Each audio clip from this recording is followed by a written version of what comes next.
আমার স্নেহের ছাত্রীবৃন্দ, উপস্থিত গ্রামবাসী, অভিভাবক অভিভাবকবৃন্দ, সবাইকে আমার পক্ষ থেকে জানাই নতুন বর্ষ 2025-এর আন্তরিক প্রীতি শুভেচ্ছা।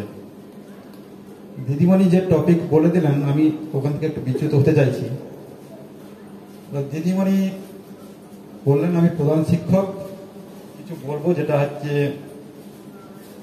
আর দিদিমণির জ্ঞান লাভ হবে বা অ্যাডমিনিস্ট্রেশনের জ্ঞান লাভ হবে, কিন্তু আমার এখানে যে ছাত্রছাত্রীরা বসে আছে তারা অতটা বুঝতে পারবে না।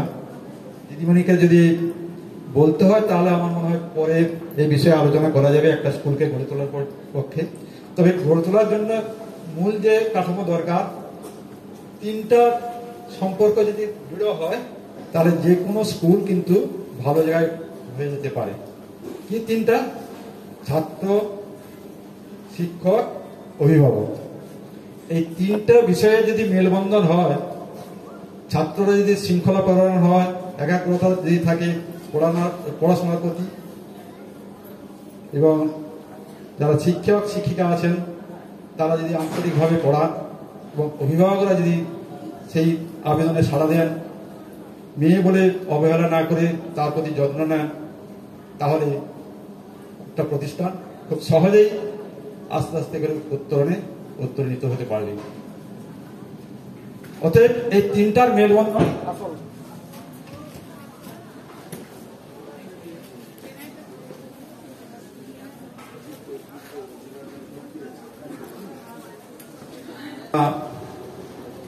কি বিদ্যুৎ গোলযোগের জন্য কিছুটা সময় বিরতি পেয়ে গেলাম। তাহলে কি বললাম যে একটা প্রতিষ্ঠানকে গড়ে তুলতে হলে তিনটের মেলবন্ধন: শিক্ষক, ছাত্র বা ছাত্রী, অভিভাবক অভিভাবিকা।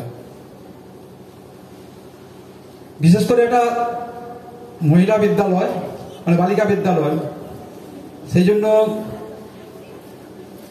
আমার আসার সুযোগ ছিল না, সুযোগ করে দিয়েছেন এই বিদ্যালয়ের যিনি ভারপ্রাপ্ত প্রধান শিক্ষিকা, সেই সঙ্গে আমার বন্ধুবর বা ভারপ্রাপ্ত প্রধান শিক্ষিকার কাকা কালীসদন ভট্টাচার্য, এই বিদ্যালয়ের অতিথি শিক্ষক, অর্থাৎ খাতা কলমে আমি তোমাদের অতিথি শিক্ষক, কিন্তু কাজটা করছে যে মাস্টারমশাই, তার সঙ্গে পরিচয় বোধহয় হয়নি, হয়ে যাবে।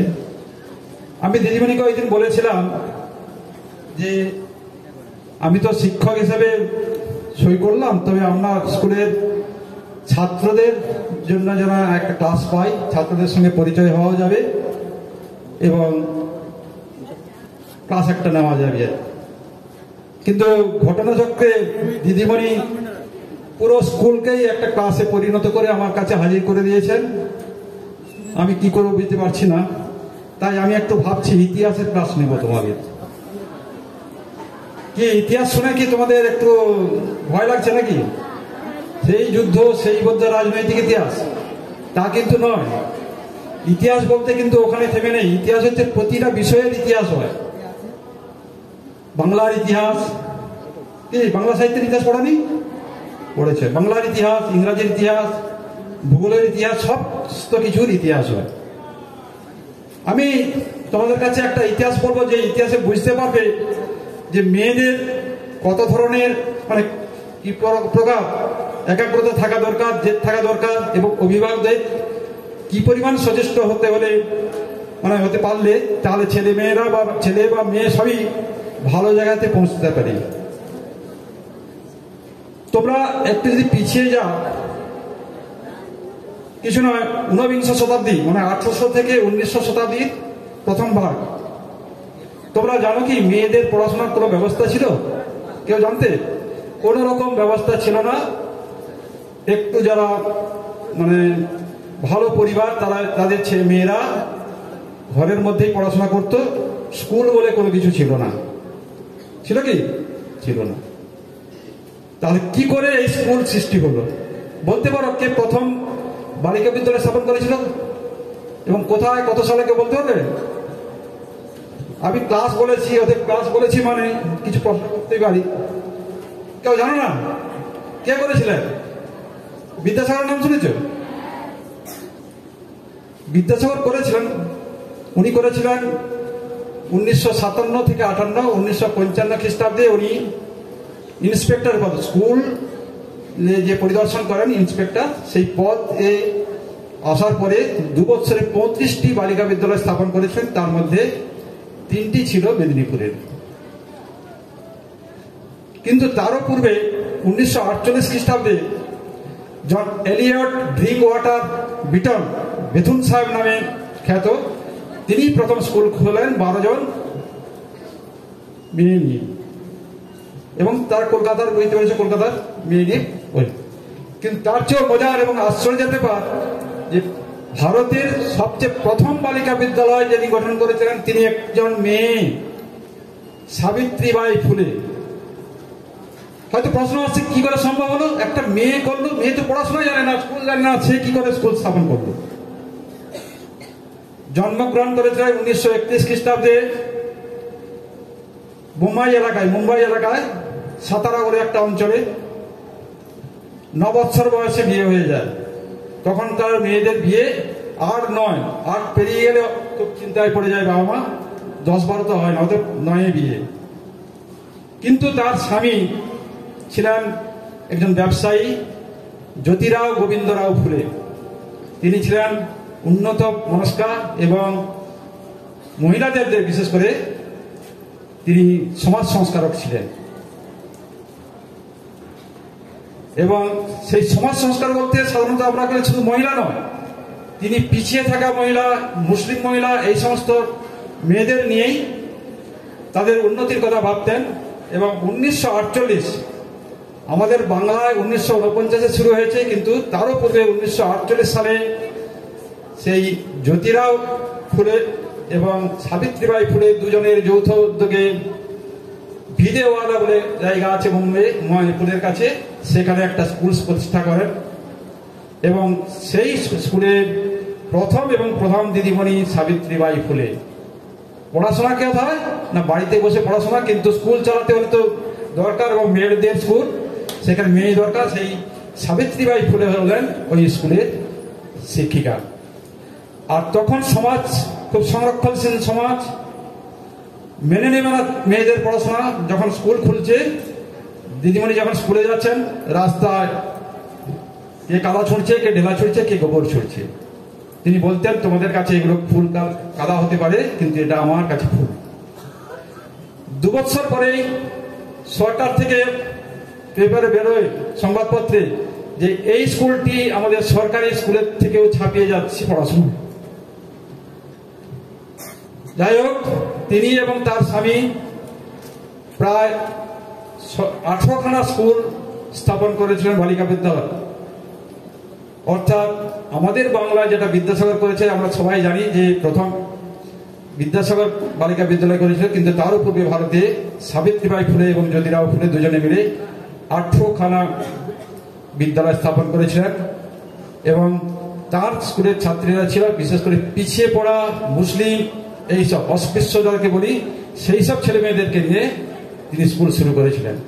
আমি কিছুদিন আগে দেখলাম সেই যে স্কুল ভিদেওয়ালা, সেটাকে যে ট্রাস্টি হিসেবে করার জন্য বিভিন্ন আবেদন করেছে তার পূর্বপুরুষরা। সেই মহিষী নারীকে আমরা হারিয়েছি মাত্র 66 বছর বয়সে। তিনি সবসময় সমাজ সংস্কার নিয়ে ব্যস্ত থাকতেন। মুম্বাইয়ে একবার মহামারী হয়, প্লেগ মহামারীতে আক্রান্ত হয়ে সেবা করতে গিয়ে মারা যান, আমরা তাকে হারিয়েছি।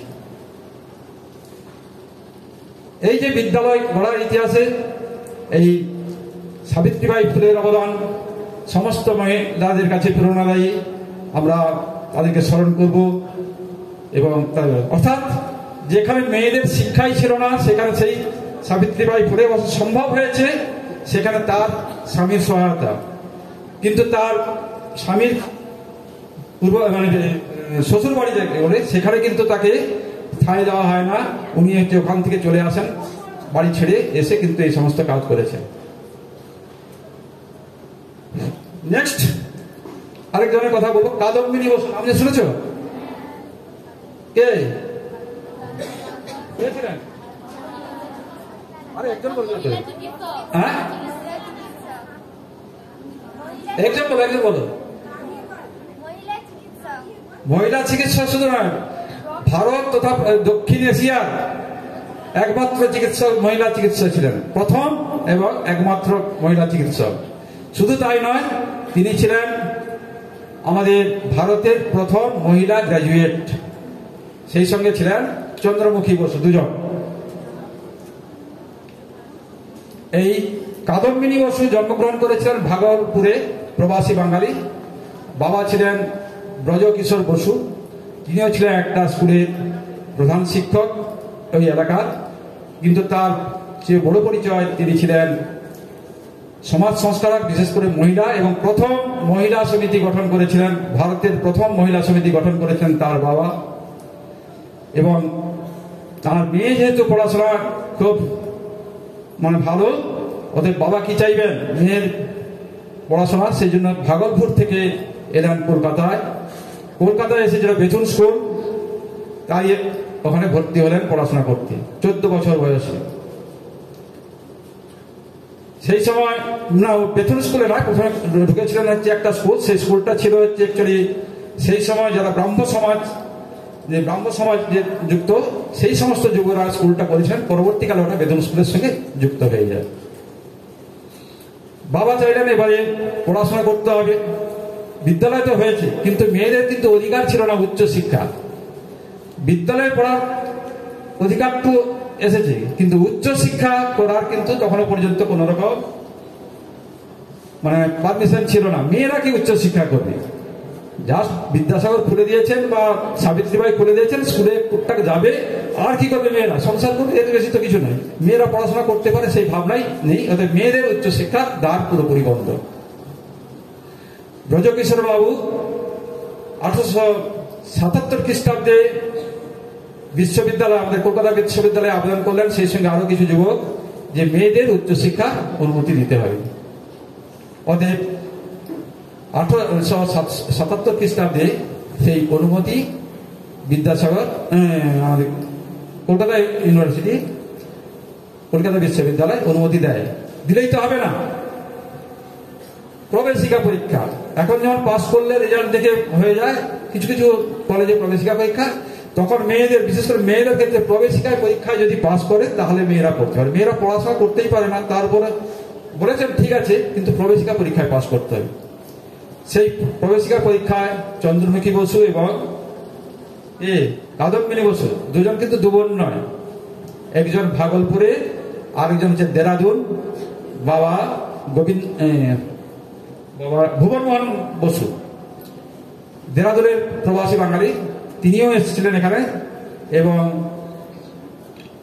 কাদম্বিনী বসু শেষ পর্যন্ত পড়েছিলেন বেতন স্কুলে, আর আমাদের কি বললাম, চন্দ্রমুখী বসু পড়েছেন নর্মাল স্কুলে। দুজন ওখান থেকে এগিয়ে পাস করার পর দুজনেই প্রবেশিকা পরীক্ষায় পাস করেন, এবং 1983 খ্রিস্টাব্দে দুজনেই প্রথম গ্র্যাজুয়েট হন। দুজন হচ্ছে আমাদের শুধু বাংলা নয়, ভারতের প্রথম মহিলা গ্র্যাজুয়েট। এবং চন্দ্রমুখী বসু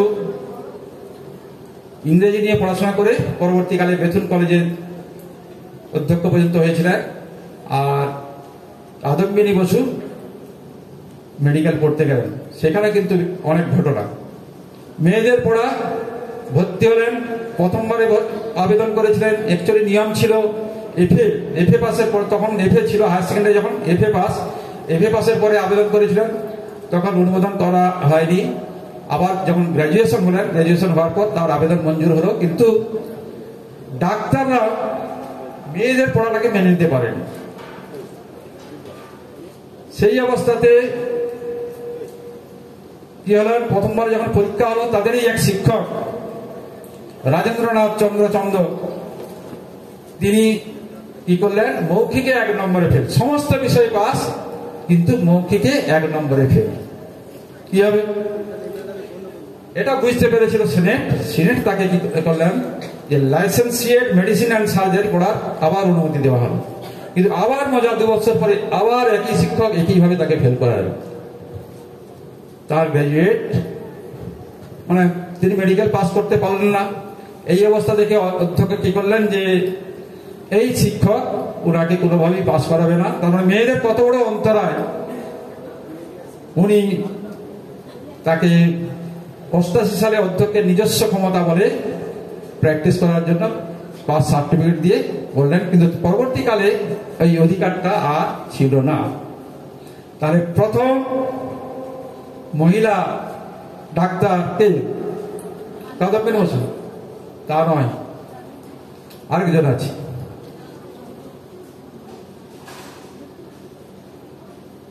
নামটা যোশী, ডক্টর যোশী।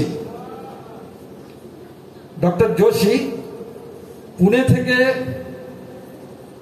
মানে জন্ম, পুনেতে জন্ম।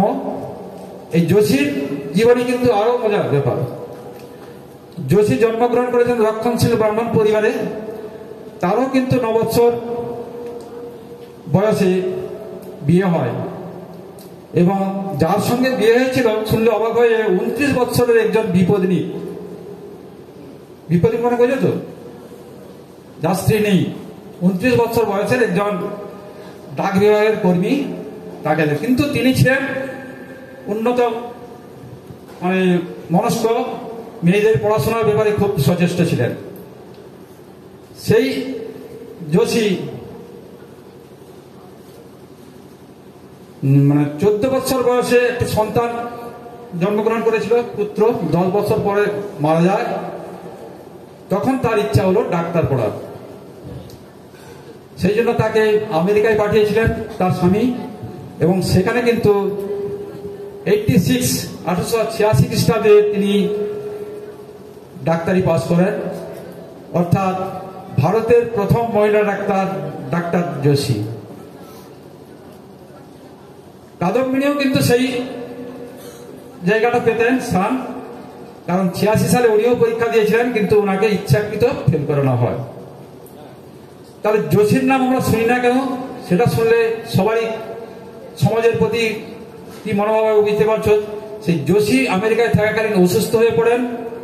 পড়ার পর 87 সালে তিনি মুম্বাই আসেন। সেই অসুস্থ কিছুটা সুস্থ হওয়ার পর এসে একটা হাসপাতালে যোগদান করেন, কিন্তু তার কিছুদিন পরেই আবার অসুস্থ হয়ে পড়েন।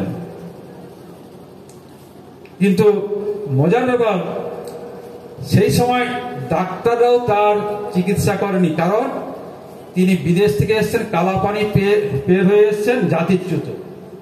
আগে বলতো যদি কেউ যায় তাহলে জাতিচ্যুত হবে। বিনা চিকিৎসায় তিনি এই অল্প বয়সে মারা যান, প্রায় 22-23 বছর বয়সে মারা যান। তার ফলে ওখানে তার অবস্থান শেষ। এখানে কাদম্বিনী পাস করেছেন, ডাক্তার হয়েছেন। যারা চায়নি যে মেয়েদের ডাক্তারি, কিন্তু সেই সমাজে মহিলা ডাক্তারের চাহিদা সবচেয়ে বেশি। কেন না, রক্ষণশীল সমাজ, মেয়েদের চিকিৎসা ছেলেরা করবে সেটাও চায় না। যারা বেশি রক্ষণশীল তারা মেয়েদের দ্বারা যদি চিকিৎসা হয় তাহলে খুব ভালো। অতএব আমাদের কাদম্বিনীর মানে চৌধুরী পরবর্তীকালে কাদম্বিনী বসু পর গাঙ্গুলি হয়েছিলেন, কাদম্বিনী গাঙ্গুলি। অতএব তার চাহিদা সমাজে তখন ছড়িয়ে পড়েছে। সেই সময় নীলরতন সরকার ডাক্তার ছিলেন কলকাতার। একদিকে নীলরতন সরকার আর একদিকে কাদম্বিনী বসু দাপিয়ে বেড়াচ্ছেন ডাক্তারি অবস্থায়, এবং নামটা বহুদূর ছড়িয়ে গিয়েছিল। নেপালের রাজমাতা যখন অসুস্থ হয় তখনও ডাক পড়ে এই কাদম্বিনী বসু। তিনি ওখান থেকে ফিরে এলেন অনেক উপহার নিয়ে, কিন্তু দেখলেন যে আমাদের এখানে যদি মাথা তুলে দাঁড়াতে হয় আরো কিছু ডিগ্রি আমাকে করতে হবে। বিদেশে পাঠিয়ে দিয়েছিলেন, এবং 3.5 মাসের মধ্যে এডিনবরা থেকে LRCP, LRCS এবং গ্লাসগো থেকে LFPS বলে ডিগ্রি, 3খানা ডিগ্রি প্রায় 3.5 মাস বা 4 মাসের মধ্যে ডিগ্রি করে এখানে এসেছেন। এখন তোমরা ভাবছো যে এত তাড়াতাড়ি ডিগ্রি হয় কি করে?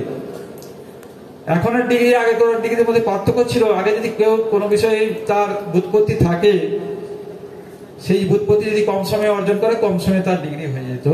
এখন যেমন নির্দিষ্ট ডিগ্রির জন্য নির্দিষ্ট নিয়ম বাঁধা আছে, তখন কিন্তু অতটা বেশি ছিল না। কেউ যদি পারে 3 মাসে করতে পারে, কেউ যদি পারে 3 বছরও করতে পারবে। সেই বাধা নিষেধটা ছিল না। যাই হোক, তিনি ওখান থেকে এলেন, দিয়ে এখানে চিকিৎসা করতেন। হঠাৎ করে একটা অপারেশন করে ফিরছিলেন, হার্ট অ্যাটাকে মারা যান। মাত্র ৬২ বছর বয়সে তিনি আমাদের ছেড়ে চলে যান। অর্থাৎ এই মহিষী নারীকে আমরা হারিয়েছি। উনার জীবনের একটু বলি, উনি তো বললাম বাবা শিক্ষিত উন্নত মনস্কের মানুষ, অথচ এই মেয়ের বিয়ে হয়েছিল ২১ বছরে, সেও কিন্তু বিপরীতনিক। তিনিও যে বিয়ে করেছেন একজন বিপরীতনিক দ্বারকানাথ গাঙ্গুলি, তিনি কিন্তু নারীদের পড়াশোনা চেয়েছিলেন, সেই জন্য ২১ বছর বয়সে বিয়ে করেছিলেন। তখন কিন্তু মেডিকেলে ভর্তি হয়েছেন, তার মেডিকেল পড়ার কিন্তু কোনো রকম অসুবিধা হয়নি। মেডিকেল পড়তে সমস্ত রকম সহযোগিতা করেছিলেন। তাহলে বুঝতে পারছ, বাবা, সমাজ, সবাই যদি চায় এবং মেয়ের যদি ইচ্ছা থাকে, সে কিন্তু ক্রমে উন্নতির শিখরে উঠতে পারবে। সেখান থেকে তারপর ৩৭ বছর বয়সে তার স্বামী মারা যায়। তারপরে ২৪ বছর, ৮খানা সন্তান, ২জন ছিলেন তার পূর্বের সন্তান আর নিজের ৮জন সন্তানকে মানুষ করেছেন। তার মানে সমাজের যত বাধা সব মাথায় তুলে নিয়েও কিন্তু দেশের সেরা মহিলা। এটা বিশেষ করে তোমরা মেয়েদের কাছে গর্বিত। এরপরে আরেকজন মেয়ের নাম বলবো, কমলা সোহানী। কমলা সোহানী উচ্চশিক্ষার দ্বার খুললেও সমস্ত যে শিক্ষা প্রতিষ্ঠানের ঢোকার অনুমোদন কিন্তু ছিল না, সেটা কেড়ে নিয়েছিলেন কমলা সোহানী। জন্মগ্রহণ করেছিলেন মুম্বাইতে। বাবা রসায়নবিদ, চায় মেয়ে উচ্চশিক্ষা করুক, মেয়েও পড়াশোনায় ভালো। প্রেসিডেন্সি কলেজ থেকে, মুম্বাই প্রেসিডেন্সি কলেজ থেকে সর্বোচ্চ নাম্বার পেয়ে, ছেলে মেয়ে সর্বোচ্চ নাম্বার পেয়ে রসায়ন বিদ্যায় পাশ করলেন। ইচ্ছা যে ভারতের সর্বোচ্চ যে প্রতিষ্ঠান ইন্ডিয়ান ইনস্টিটিউট অফ সায়েন্স, নাম শুনেছ? সায়েন্সের মেয়েরা যদি না শুনে থাকো শুনবে। সবচেয়ে বিখ্যাত যদি দুটো প্রতিষ্ঠান, একটা হচ্ছে ইন্ডিয়ান ইনস্টিটিউট অফ সায়েন্স, আর যে TIFR, Tata Fundamental Research Institute. এ দুটো হচ্ছে গবেষণার ক্ষেত্রে বা পড়াশোনার ক্ষেত্রে সবচেয়ে বিখ্যাত প্রতিষ্ঠান আমার ভারতবর্ষে। স্বাভাবিক তার বাবা চাইলেন মেয়েকে ওই প্রতিষ্ঠানে ভর্তি করবে। তখন সালটা ছিল 1933, আর কমলা সোহানী জন্মগ্রহণ করেছেন 1911 খ্রিস্টাব্দে। ওই প্রতিষ্ঠানের কর্ণধার ছিলেন ডক্টর CV রমন। শুনেছিলাম চন্দ্রশেখর ভেঙ্কট রমন। এ ছিলেন নোবেল প্রাইজ পেয়েছিলেন আমাদের কলকাতায় বসে কাল্টিভেশন অফ সায়েন্স থেকে। কাল্টিভেশন সায়েন্স জানো না? যাদবপুর কাল্টিভেশন অফ সায়েন্স, আমি ওখানে PhD কাজ করেছি, আমিও ওইখানে থেকে করেছিলেন।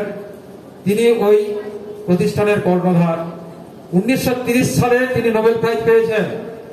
আর 1933 সালে একটি মেয়ে আবেদন করছে যে সেই প্রতিষ্ঠানে পড়াশোনা করে। উনি মেয়ে যে হচ্ছে প্রেসিডেন্সি কলেজে সর্বোচ্চ নম্বর পেয়ে পাস করেছে। বললেন না, হবে না। তার বাবা গিয়ে জিজ্ঞাসা করলেন মূল কারণ কি? না, মহিলা। মানে কি সমাজের অবস্থা দেখো, মহিলা বলে তাকে নোবেল প্রাইজ বিজেতা চন্দ্রশেখর ভেঙ্কট রমনের মতো ব্যক্তিও তাকে অনুমতি দিলেন। মহিলা কিন্তু নাছড়বন্দা। আমি ওখানেই ভর্তি হব। সোজা গিয়ে স্যার রামনকে বললেন, স্যার আমি এখানে ভর্তি হতে চাই, আমি এখানে পড়বো, আমি ডিস্টিংশন নিয়ে, তখন হচ্ছে অনার্স কলেজে ডিস্টিংশন নিয়ে, মানে সর্বোচ্চ নম্বর নিয়ে পাস করব। উনি বললেন আমি এক কথার মানুষ, আমি না তো না, হ্যাঁ তো হ্যাঁ। সঙ্গে সঙ্গে তিনি অবস্থান সত্যাগ্রহ করলেন। মানে রমনের রুমের সামনে বসলেন, সত্যাগ্রহ যা আমরা বলি না, বসে থাকে যে আমাকে যতদিন না ভর্তি নেন আমি কিন্তু এই প্রতিষ্ঠান ছেড়ে যাব না। রামন দেখলেন অবস্থা খুব খারাপ, সঙ্গে সঙ্গে তাকে অনুমতি দেওয়া হলো, কিন্তু 3টা শর্ত। 1 নম্বর শর্ত, নিয়মিত ছাত্রী হিসাবে গণ্য করা হবে না। তার মানে খাতা কলমে ছাত্রী থাকবে, গবেষণার কাজ থাকলে করবে। এবং 2 নম্বর হচ্ছে এই গবেষণার কাজ, বিভিন্ন কাজ, এর জন্য রাত্রি পর্যন্ত থাকতে হবে। মহিলা হলে রাত্রি বলে এলাও করে না, রাত্রি পর্যন্ত থাকতে হবে।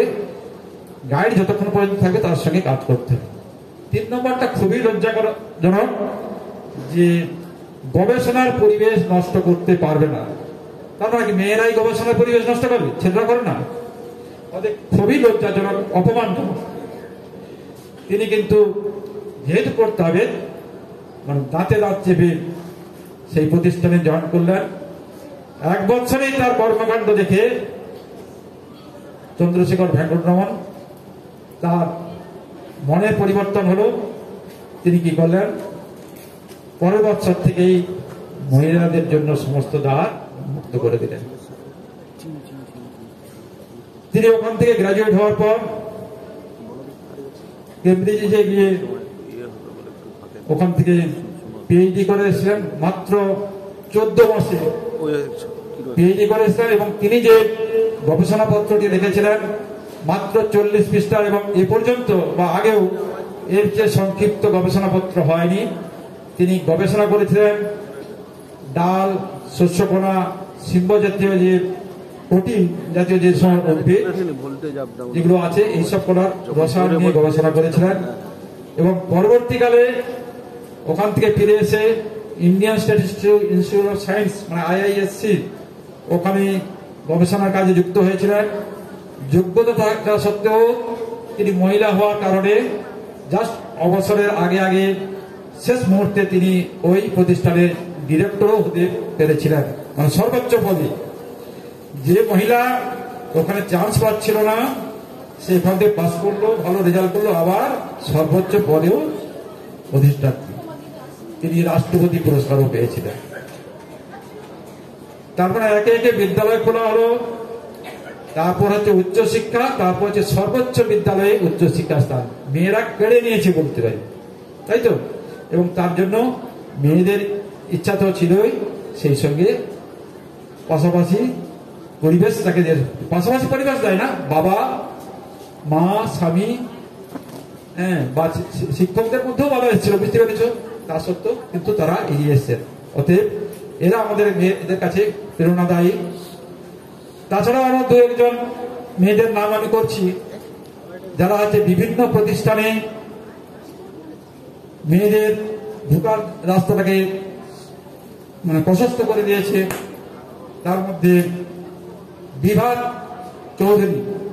চৌধুরী, উনি জন্মগ্রহণ করেছেন 1916 খ্রিস্টাব্দে কলকাতার মেয়ে। কলকাতা বিশ্ববিদ্যালয় থেকে পড়াশোনা করেছেন এবং MSc পদার্থবিদ্যা নিয়ে পড়াশোনা করেছেন। উনি ছিলেন মানে বিশ্ববিদ্যালয়ের 3য় ছাত্রী, প্রথম নয় 3য় ছাত্রী। কিন্তু উনি যে বিষয় নিয়ে গবেষণা করেছিলেন সেটা ছিল মহাজাগতিক রশ্মি। তিনি প্রথম মহিলা, ভারতের প্রথম মহিলা, তিনি মহাজাগতিক রশ্মি নিয়ে গবেষণা করেছিলেন। এবং বিদেশ থেকে তিনি পিএইচডিও করেছিলেন। এবং tata institute of fundamental research, যেটা বললাম TIFR, তখন তিনি ওইখানে কর্ণধার। হোমি জাহাঙ্গীর ভাবা নাম শুনেছ? বিজ্ঞানী। এটা শুনুন, আমি কিন্তু মাথা নড়াটা আমি শুনে 7-8 ক্লাসে আছে, পড়ানো হয়। হোমি জাহাঙ্গীর ভাবা অনেক বিজ্ঞানীদের জীবনী। হোমি জাহাঙ্গীর ভাবা বিখ্যাত বিজ্ঞানী, উনার নেতৃত্বে TIFR তিনি কিন্তু কাজ করেছিলেন। তারপরে আসছি অসীমা চৌধুরী। কি হচ্ছে? অধ্যাপক অসীমা চৌধুরী, উনি কলকাতা বিশ্ববিদ্যালয়ের অধ্যাপিকা ছিলেন। উনি গবেষণা করেছিলেন ভেষজ উদ্ভিদ। ভেষজ উদ্ভিদ মানে জানো? বাস ভালো জানো, যখন জানো বলতে যে সমস্ত উদ্ভিদ থেকে আমাদের ঔষধি গুণ আছে সেগুলোকে সাধারণত ভেষজ উদ্ভিদের। তিনি ভেষজ উদ্ভিদের রসায়ন নিয়ে গবেষণা করেছিলেন। এবং ক্যান্সার যে রোগ, ক্যান্সার রোগের ভেষজ ভিনকা অ্যালকয়েড আবিষ্কার করেছেন, যেটা ক্যান্সার চিকিৎসার আলোড়ন সৃষ্টি করেছে। এবং এখনো পর্যন্ত ওই ভিনকা অ্যালকোহলের একটি মূল বেস ক্যান্সার রোগের তারই আবিষ্কারক। তিনি হচ্ছে শ্রেষ্ঠ গবেষক হিসাবে নাগার্জুন পুরস্কার পেয়েছিলেন। প্রথম মহিলা যিনি শান্তিস্বরূপ ভাটনগর পুরস্কার পেয়েছিলেন এবং ইন্ডিয়ান সায়েন্স একাডেমির অ্যাসোসিয়েশন যে ছিল আমাদের Indian science association Congress association তার প্রথম সভাপতি হয়েছিলেন, মহিলা হিসেবে প্রথম সভাপতি হয়েছিলেন। নেক্সট আসছে বিজ্ঞানী কমল রণদীবে। কি শুনতে ভালো লাগছে? তাহলে আমি কত করে দেবো? বিজ্ঞানী কমল রণদীবে জন্মগ্রহণ করেছিলেন পুনেতে। বাবা ছিলেন জীববিদ্যা শিক্ষক, চেয়েছিলেন মেয়েও হচ্ছে ডাক্তার হবে, মেডিসিন নিয়ে পড়াশোনা করবে, কিন্তু মেয়ে পড়াশোনা করলো কি নিয়ে না জীবন এবং প্রাণী বিজ্ঞান নিয়ে পড়াশোনা করলো, কিন্তু তার বিশেষ সাবজেক্ট ছিল সাইটোলজি।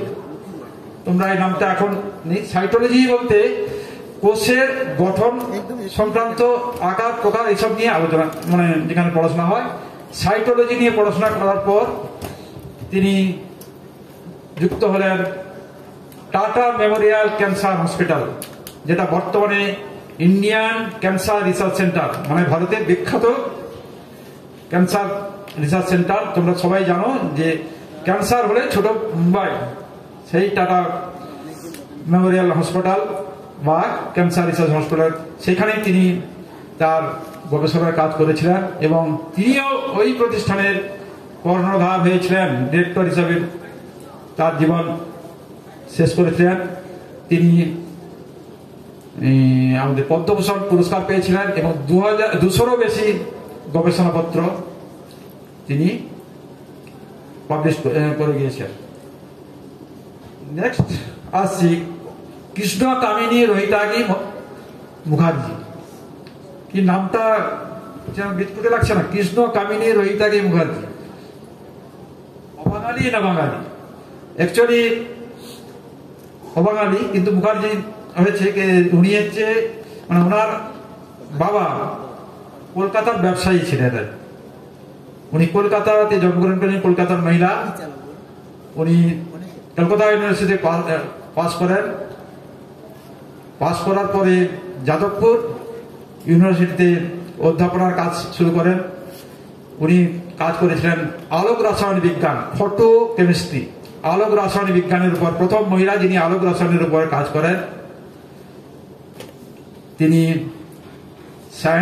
ইন্ডিয়ান সায়েন্স একাডেমির ফেলো ছিলেন, অক্সফোর্ড থেকে পিএইচডি করেছিলেন। তার বই ফান্ডামেন্টাল ফটোকেমিস্ট্রি খুবই বিখ্যাত বই। নেক্সট ভারতীয় আরেকজনের নাম বলবো লাস্ট, যিনি হচ্ছেন মালবিকা কাপুর, মনোবিদ মালবিকা কাপুর। তিনি এখনো জীবিত আছেন, 40 সালে জন্মগ্রহণ করেছিলেন। তিনি যেখান থেকে পড়াশোনা করেছেন সেই প্রতিষ্ঠানটার নাম হচ্ছে নিমহান্স। নাম শুনেছে কেউ? National institute of mental health and neuro science, আমাদের ভারতের বিখ্যাত মেন্টাল হসপিটাল বলতে পারো, নিউরো সায়েন্সের হসপিটাল। মেন্টাল শুধু না, মেন্টাল এবং নিউরো সায়েন্স হসপিটাল বেঙ্গালোরে। তিনি ওখান থেকে পড়াশোনা করেছিলেন। ব্যাঙ্গালোর যে ইউনিভার্সিটি, সেখান থেকে পিএইচডি করে বিদেশে ইউকে এবং স্কটল্যান্ডে গিয়ে ক্লিনিক্যাল সাইকোলজি, মানে ডাক্তার, ক্লিনিক্যাল সাইকোলজি উপরে 2 বছর প্র্যাকটিস করেছেন। পরবর্তীকালে এসে এই নিমান্সে তার জীবন অতিবাহিত করেছিলেন। 24 জন এমফিল স্টুডেন্ট ছিল, 12 জন পিএইচডি, এবং তিনি 5টি মনস্তাত্ত্বিকের পর, শিশু মনস্তত্ত্বের পর 5খানা বই, বিখ্যাত বই লিখেছেন।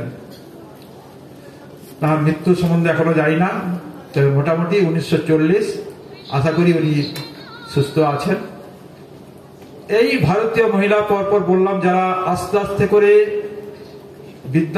মহিলা বিদ্যালয় খোলা থেকে, উচ্চশিক্ষা থেকে আরম্ভ করে বিভিন্ন যে প্রান্তে, ভারতের বিভিন্ন প্রান্তে যে উচ্চ যে প্রতিষ্ঠান, সেগুলোতে একটা একটা স্থান করে দিয়ে তোমাদের জায়গা প্রশস্ত করে দিয়েছেন, যে তোমাদের আর পড়ার ক্ষেত্রে কোনো বাধা নেই। এবার আমি আর একটু জায়গায় যাবো, একটু আমাদের দেশের কথা। বিদেশের একটু একটু না বললে হয় না। বিদেশের সবচেয়ে বিখ্যাত মহিলা বিজ্ঞানের জগতে কে বলতে পারো না? কে বলতে পারবে?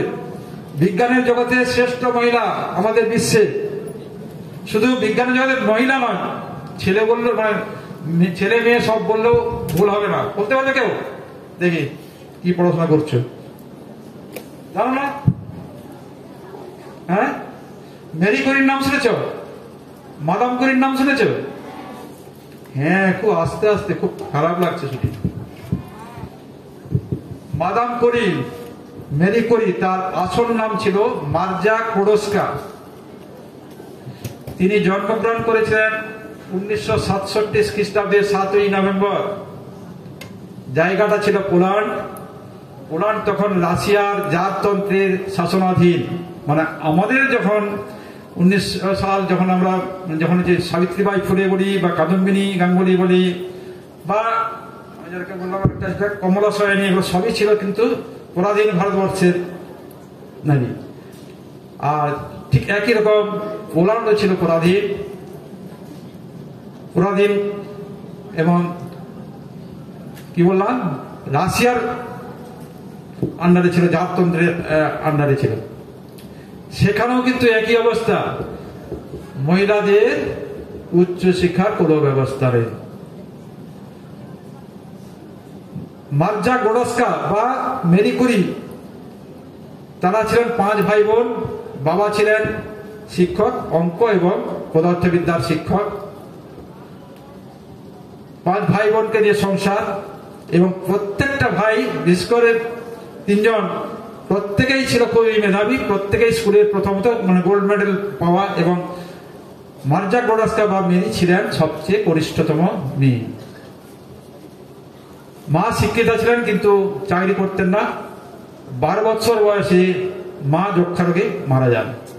তখন মেরি কুরি বা গোডস্কা বলল পড়াশোনা করবে না বলে বৈরাগ্য দেখা দিল মায়ের অসুস্থ হওয়ার জন্য। পরবর্তীকালে আবার মন চেঞ্জ করে পড়াশোনা শুরু করলো এবং পড়াশোনা করে ওখান থেকে ভালোভাবে পাস করলো। সে এবং তার দিদি দুজনেই পাস করেছে। বাবা চায় মেয়ের পড়াশোনা, কিন্তু দেশে পড়াশোনার কোনো সুযোগ নেই। 2 বোন দুজনেই পড়ায় ভালো, ছেলেদের পড়ার ব্যবস্থা আছে কিন্তু মেয়েদের উচ্চশিক্ষার কোন রকম। তখন ওরা চিন্তা করলো কি, 2 বোনে আলোচনা করে বাবাকে বললো, বাবা দিদি এখন যাবে পড়তে প্যারিসে, আমি এখানে চাকরি করব, রোজগার করে দিদিকে পাঠাবো, দিদি পড়াশোনা করে এনে তারপর আমি যাবো পড়াশোনা করতে। বুঝতে পারছো? বাবার তখন চোখে জল, যে ছোট মেয়ে যে সবচেয়ে পড়াশোনা ভালো সে কিন্তু থেকে গেল, এবং দিদির পড়াশোনার জন্য তাকে পাঠালো বিদেশে। এবং বোন এখানে বসে বিভিন্ন কাজ, লোকের বাড়ির কাজ, তখন বড় বড় সেখানে কাজ করে পয়সা রোজগার করে ওখানে পাঠাতো। শর্ত কি না, দিদি গিয়ে ওখানে ডাক্তারি পড়বে, পড়ে ওখানে থেকে এখানে আসবে, এসে আবার ও যাবে বাইরে, তারপর উনি পড়াশোনা করবেন। 5 বছর দিদিকে পয়সা পাঠাচ্ছে, দিদি পড়াশোনা করছে, খুব আনন্দ। এবার দিদি আসবে, হঠাৎ করে খবর এলো দিদি ওখানে প্যারিসে বিয়ে করলেন। বাস, পড়াশোনা বন্ধ, আসা সমস্ত বন্ধ। কি করবে? এই অবস্থায় মেয়ে যোগ দিল স্বাধীনতা সংগ্রামীদের সাথে এবং তাদের স্কুল, সেখানে পড়াতে শুরু করলো। ভাবলো আর পড়াশোনা হবে না, আমাকে দেশের কাজে স্বাধীনতা সংগ্রামে ঝাঁপ দিতে হবে। আর বাবাও ছিল একজন স্বাধীনতা সংগ্রামী, ঝাঁপ দিলেন স্বাধীনতা সংগ্রামী। 2 বছর পরে প্যারিস থেকে দিদি চিঠি পাঠালো বিবেকের খাতির, যে তুই চলে আয়, আমি তোকে পড়ার ব্যবস্থা করব। 2 বছর পরে যখন এলো, তখন মার্জা বুঝতে পারলো যে দিদি নিশ্চয় যে তার বিবেকের খাতিরে আমাকে ডেকে পাঠিয়েছে 2 বছর পরে, অতএব আমি গেলাম। গিয়ে কি করলো, দিদির বাড়িতে না উঠে ওইখানে পাশে একটা জায়গাতে বাসা নিল, দিদি কিছু পয়সা সাহায্য করতো, এবং ওখানের অবস্থা বুঝে যা বুঝলো আমার দ্বারা আর ডাক্তারি পড়া হবে না, সেটাই আমাদের বেশি পাওনা। ডাক্তারি যদি পড়তো তাহলে হয়তো আজকে এইভাবে দেখতে পেতাম না ওনাকে। উনি কি করলেন, ওখানে গিয়ে ফিজিক্স নিয়ে সরবন ইউনিভার্সিটি বলে ওখানে ভর্তি হলেন। ভর্তি হয়ে প্রথম বছরে যে রেজাল্ট, সে সর্বোচ্চ নাম্বার পেয়ে পাস। সঙ্গে সঙ্গে তার যে পরবর্তী বাধাগুলো মুক্ত হয়ে গেল। তারপর তিনি পাস করার পর একটা ওখানে গবেষণার সঙ্গে যুক্ত হলেন। তখনই দেখা হয় Pierre Curie. Pierre কুরিকে Madame Curie, স্বামী পিয়ের কুরির সঙ্গে সাক্ষাৎ হয় এবং পিয়ের কুরিকে বিয়ে করেন। পিয়ের কুরি একজন ভালো গবেষক সেখানে হয়। তারপরেই কিন্তু নামটা কুরি ছিল হচ্ছে মার্জা ক্লোডস্কা বা মারিয়া ক্লোডস্কা, সেখান থেকে হলো মারিয়া কুরি। তারপর পথ চলা শুরু। 1998 খ্রিস্টাব্দে আবিষ্কার করলেন পোলোনিয়াম এবং রেডিয়াম পরপর। পোলোনিয়ামের নাম শুনেছ? কেমিস্ট্রি পোলোনিয়াম নাম শুনেছ? তেজস্ক্রিয় পদার্থ। একটু পিচ ব্লেন্ড নিয়ে কাজ করতে গিয়ে তিনি নতুন একটা তেজস্ক্রিয় পদার্থের নাম আবিষ্কার করলেন 1998। যখন আবিষ্কার করলেন, এই পদার্থটার নাম কি দেব চিন্তা করতে গিয়ে যে পোল্যান্ড থেকে সে বিতাড়িত হয়ে চলে আসছে, বিতাড়িত বলবো তো, সেখানে যেখানে পড়তে দেয়নি, সেই পোল্যান্ডের নাম নেই, তিনি তার প্রথম যে আবিষ্কারটার নাম দিলেন পোলোনিয়াম। দেখো, যে মেয়ে ওখানে পড়তে পেল না, ঘুরে এসেছে, তার না যে মাতৃভক্তির কত গাঢ় ছিল, সেই জন্য সেই প্রথম আবিষ্কারটা তার দেশের নামই করলেন পোলোনিয়াম, এবং পরবর্তীকালে রেডিয়াম আবিষ্কার করেন। এবং তখন কিন্তু নোবেল ছিল না, আমার তো মনে হয়, তাহলে হয়তো তখন তিনি নোবেল পেতেন। নোবেলটা শুরু হয়েছে কবে থেকে জানো কি? 1901 সাল থেকে শুরু হয়েছে নোবেল প্রাইজ। আর 1903 সালে তিনি আবিষ্কার করলেন স্বতঃস্ফূর্ত তেজস্ক্রিয়তা, স্পন্টেনিয়াস রেডিয়েশন। পড়েছ কেমিস্ট্রি? এখন শুরু হয়নি, বা ফিজিক্স? স্পন্টেনিয়াস রেডিয়েশন, তার জন্য তিনি 1903 সালে নোবেল প্রাইজ পেয়েছিলেন পদার্থবিদ্যা থেকে। আবার 1911 খ্রিস্টাব্দে তিনি নোবেল পেয়েছিলেন রসায়ন থেকে, পিচব্লেন্ড থেকে কিভাবে রেডিয়াম নিষ্কাশন করা হয়। এই ছিল তার জীবনী। মাঝখানে 7 বছর পড়াশোনা বন্ধ। সেই মেয়ে, ভারতের প্রথম মেয়ে না, প্রথম মানুষ যিনি আছে পরপর 2বার নোবেল প্রাইজ পেয়েছেন, তিনি হলেন সেই ম্যাডাম কুরি, যার পড়াশোনার ছেদ 7 বছর হয়েছিল মাঝখানে, তা সত্ত্বেও পরপর 2খানা নোবেল প্রাইজ পেয়ে। শুধু না, এই কুরি পরিবার তোমরা শুনলে অবাক হবে, বিশ্বের একটাই পরিবার সর্বোচ্চ নোবেল পেয়েছেন। তার পরিবারে 5টা নোবেল ঢুকেছে, 5 জন নোবেল পেয়েছে।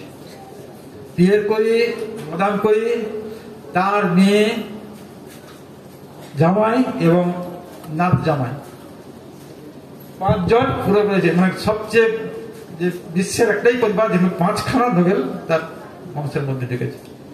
অতএব বুঝতে পেরেছ, মেয়েদেরকে লড়াই করতে হবে। সমাজ এখনো পর্যন্ত আমি জানি ঠিক মতো মেনে নেয়নি, তাহলে এখনো পর্যন্ত এত নারী অত্যাচার হতো না টিভিতে দেখলে। অতএব সেখানে তোমাদের লড়াই করতে হবে, সেই লড়াইয়ের মধ্যে দিয়ে এগিয়ে যেতে হবে। মূল আমার জেদ একাগ্রতা। সেখানে যারা পিতা মাতা আছেন তারা তাদের সহযোগিতা করবে, তাহলে কিন্তু প্রত্যেকটা মেয়ে ভালো জায়গায় দাঁড়াবে। আর একটু তাকে দেখে উন্নত দেশ, মানে সেখানে মহিলা পুরুষ সবাই কিন্তু শিক্ষার অধিকার সমান। যেখানে শিক্ষার অধিকার সমান, যেখানে মেয়েরা এগিয়ে আসতে পেরেছে, মেয়েদের যেখানে ভালো জায়গায় আসতে পেরেছে, সেখানেই কিন্তু দেশের উন্নতি। অর্থাৎ দেশের উন্নতি, বিদ্যালয়ের উন্নতি, সমাজের উন্নতি, সমস্ত কিছু উন্নতি করতে হলে মেয়েদেরকে এগিয়ে আসতে হবে, কোনো রকম এদিক ওদিক না তাকিয়ে। এবং তাহলে কিন্তু কি বলে আমাদের ভবিষ্যৎ উজ্জ্বল হবে। তাই আশা করব আজকে এই বিদ্যালয়ে যে 7 বৎসর পূর্তি, এই পূর্তি, যে কোনো পূর্তির মূল উদ্দেশ্য একটু ফিরে তাকানো, যে বিগত বৎসরগুলিতে কি পেয়েছিলাম, কি কি বাকি আছে পর্যালোচনা করা, এবং আগামী বছর আরো উজ্জ্বলতর জায়গাতে পৌঁছে দেব। অতএব আমাদের যে প্রেসিডেন্ট, এই বিদ্যালয়ের সভাপতি অনেক কথা বললেন, আমি শুনেছিলাম স্কুলের ইতিহাস নিয়ে। উনি ক্ষোভ করছেন যে মেয়েদের স্কুল আমরা সারা বছর পড়তে সময় মেয়েদেরকে পাবো কোথায়, যারা এখান থেকে পাস করে আছে। অতএব তোমরা স্কুলকে ভুলে যাবে না, কারণ আমাদের জীবনের চলার শুরু কিন্তু এই স্কুল থেকে। এই স্কুলকে ভুলে গেলে চলবে না।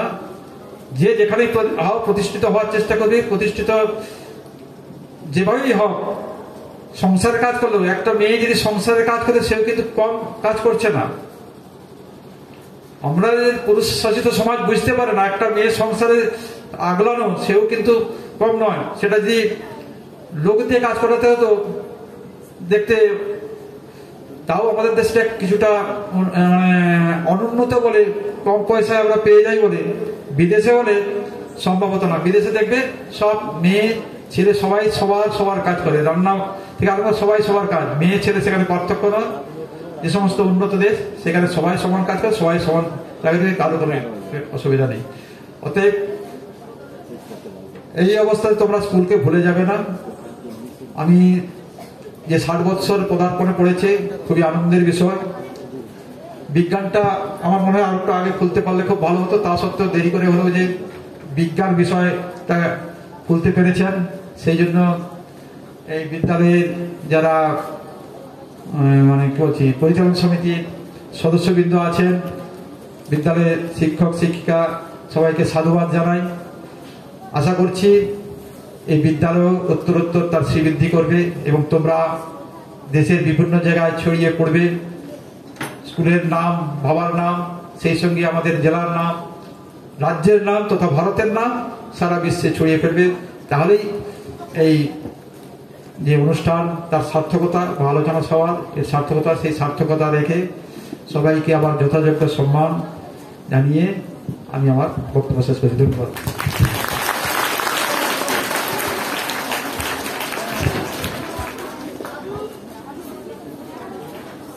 হ্যাঁ